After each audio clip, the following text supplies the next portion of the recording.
I'm Jim, the Iowa Tesla guy. Today we're going to talk about home charging. Now, one of the things that people are really concerned about with Teslas is how do I charge them? Well, I'm going to take you through 3 different options for charging at home. I've got the mobile connector with the 110 volt outlet.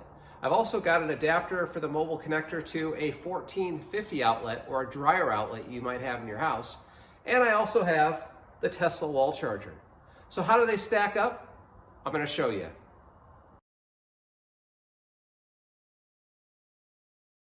Now, every Tesla comes with this mobile charger. It comes with this nice little bag here, and you can pull it out, and on one end is the part that attaches to your car, but on the other end you have some options. The only one that comes with it is the 110 volt outlet. And the 110 volt outlet is the lowest level of charging that you can get with the car. It's just a matter of taking your mobile adapter, plugging this end in, plugging this into a 110 volt outlet, and the other side into your car. Now with the 110 volt outlet, let's see what kind of power we can get into the car. It appears that we are maxing out about 4 miles per hour of charge. Now if you want faster charging, the next step up from a 110 volt outlet would be a 230 volt outlet that you might find in your house with a dryer outlet, or sometimes called a 1450 adapter. I have one for a generator hookup in my garage, and I had to purchase this end through Tesla as an additional charge. It was like $35. But once I got it, same process. Plug it in, plug this end into the wall, the other end into your car, and we'll see what kind of charge we get out of that.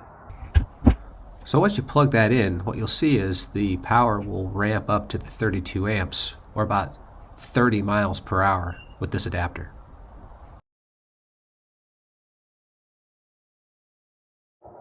Now the third charging option that I have at home is the Tesla wall connector. That's something that I purchased from Tesla, and the reason why I purchased the wall connector were twofold. One, where I live in Iowa, I have a rebate available to me from my power company that allows me to get a rebate on installing a Tesla wall connector that pretty much just pays for the wall connector itself. All I had to do was pay for an additional installation cost. The second thing that I wanted to do is I really wanted to keep the mobile connector and cord in my car all the time. I didn't want to be able to have to remember to take it with me if I was leaving for a long journey or leaving it in the garage. I really wanted the convenience of having a dedicated hookup in my garage. Now, how much power you get out of the wall connector really depends on what kind of circuit you have it hooked to. Now for me, I have it hooked up to the maximum, which is a 60 amp circuit, which will give me the maximum amount of power. And using the wall connector is pretty straightforward. Just unplug the cord, take it over to the car, and plug it in, and you're done. It really only takes a second. Once the light turns green, you're charging. And inside the car, you'll see the power ramp up to about 45 miles per hour, or 48 amps. Now, before I go any farther, I probably should say that the options that I'm using here in Iowa are obviously options that are available to Iowa. And I'm only using 3 options of many options that are available. Tesla, at least in the United States, offers 7 different options to choose from when you're picking what kind of plug you want to go in.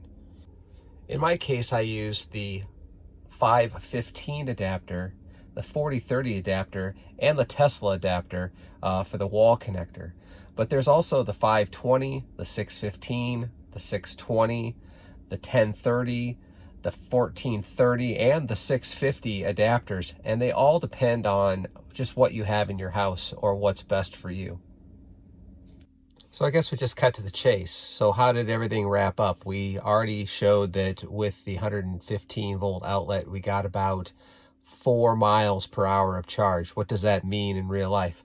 Well, if you were to charge your car from 0% to 100% on a 110 volt outlet, you'd be looking at about 80 hours of continuous charge. and that's a long time.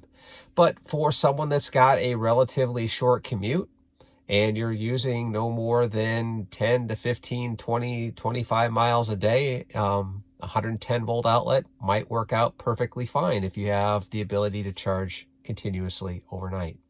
Now, if you want to step that up a notch, you can go to the 1450 adapter.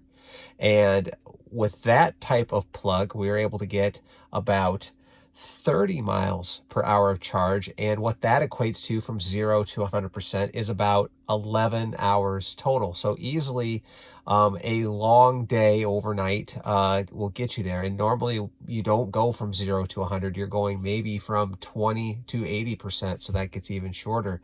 And then finally, with the Tesla wall connector, that gives you the maximum power available to you to charge your car at 45 miles per hour of charge, and that will give you a 0 to 100% in just around 7 hours. So easily plug it in when you get home, go to bed, get up in the morning. Even if you ran the battery completely dead, which you won't, you're going to have a full charge when you get up in the morning. So for those of you that don't have a Tesla and are considering a Tesla, but were really worried about charging options, hopefully this video will show you that there are several options available to you, and they really can work even here in the middle of Iowa. So hopefully you found this video helpful. If you did, please like and subscribe, and we appreciate your time. Otherwise, we'll see you on the next one.